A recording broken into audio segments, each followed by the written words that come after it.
Randy. You know Randy? Yeah, I know.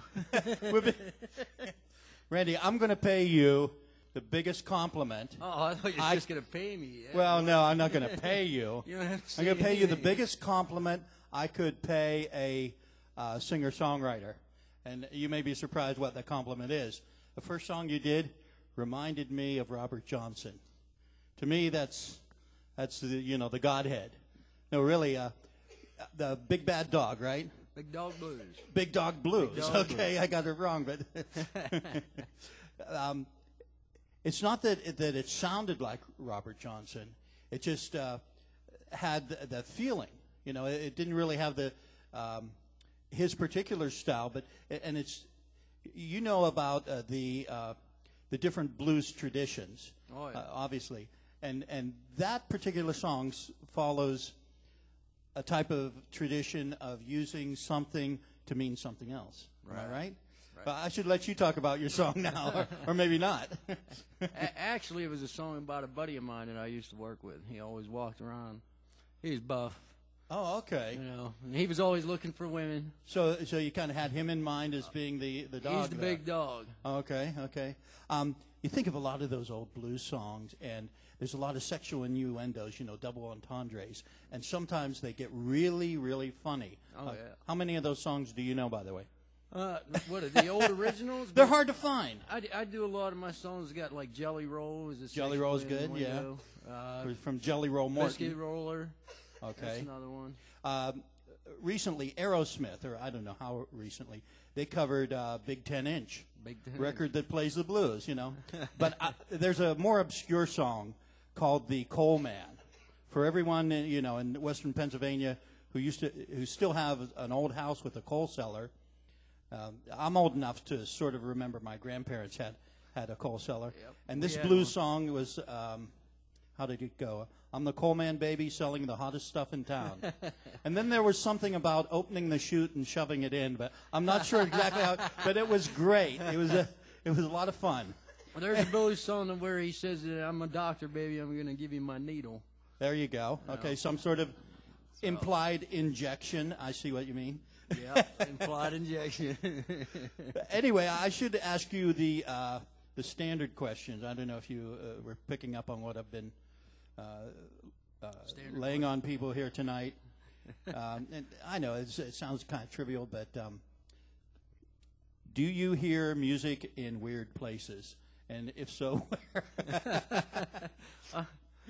Yeah, I mean, it comes all different places, all different ways. Well, you're really You never know. prolific, too. I mean, Somebody you says a write lot. line, or you might even be listening to a conversation that you're not supposed to be listening to, and you hear something somebody says, and you go, damn, that'd make a nice song. I Yeah. can hear. And your own style, do you write it down as soon as possible, or do you just keep it in your head and rework it? Yeah, most of the time it's just something that starts like with that hole in my heart. Yeah. I seen that guy's socks, and I had to. It's just started, but I had to hang on to that for like 4 hours until I got home to be able to write it down. I have trouble, too. Sometimes I'll think of a good phrase. If I don't write it down soon, it's gone. Yeah. I'll go to the keyboard like a couple hours later and say, okay, now, what was that? And it's gone. I So- carry a digital voice recorder now. Oh, yeah? Yeah, I keep it That's around. a good idea. Right. Yeah, that way I can just. Okay. Yeah, by the way, Hole in My Heart is the name of the song. Yeah. What I liked when I just heard that now, and this seems to be true of a lot of what you write, you take a common phrase and you repeat it in ways that are unique every time you do it. And so we were talking about earworms. Mm-hmm. So you have your own unique approach there to creating an earworm. I don't try though. It No? just happens. It just happens? Yeah. I'm thinking a lot of times when I do it, I think, I got to impress the audience with this. I'm not sure that's the right way to go. Sometimes it works, sometimes it doesn't. I just sing from here. I mean, Okay. tomorrow night that song may sound totally different, but tonight that's the way it sounds. Yeah, it sounded good. Like hole in my socks. Wait, what else was the hole in my heart? But there was a third thing the hole was in. No, I didn't say. What was it? Hole Hole in my socks, hole in my shoes, hole in Shoes, my heart, see? and I'm singing the blues. All right. The other question I'm asking: do you have any advice for songwriters or let's say someone who wants to become a songwriter? I'm not no professional, far from it. Well, I just write, what I feel, and I wrote a lot of bad songs that I've come back to. This next one that I'm going to do is one that me and my wife. I know a little bit about this, but I've never heard the song. I heard that he got thrown out of the Keynote Cafe once for singing this song.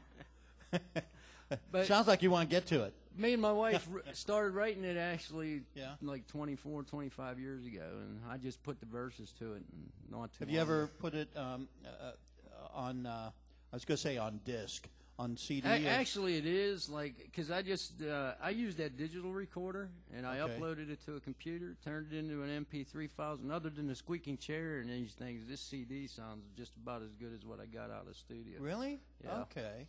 So you have your second CD out now? It's not, officially out, but I got like 4 copies of it, but I'm going to be Okay. making more. So Good. if people good. don't mind the squeaking chair, because I had to reach over and hit the little record button. I have to hear it. Maybe it adds something to the ambiance. That's what I thought. There you go. Somebody said they could edit it out. I'm like, I think it's kind of cool in a way. Whenever I screw up on a recording, that's what I call it, ambiance. Yeah. Yeah. It's raw. Yeah, it's supposed to be that way. So, rose-colored glasses. Rose-colored glasses. Do you want to get to it, or you want to talk more? Yeah. It's up to you. I'll get to it. Get to it. Yeah. Randy Struble.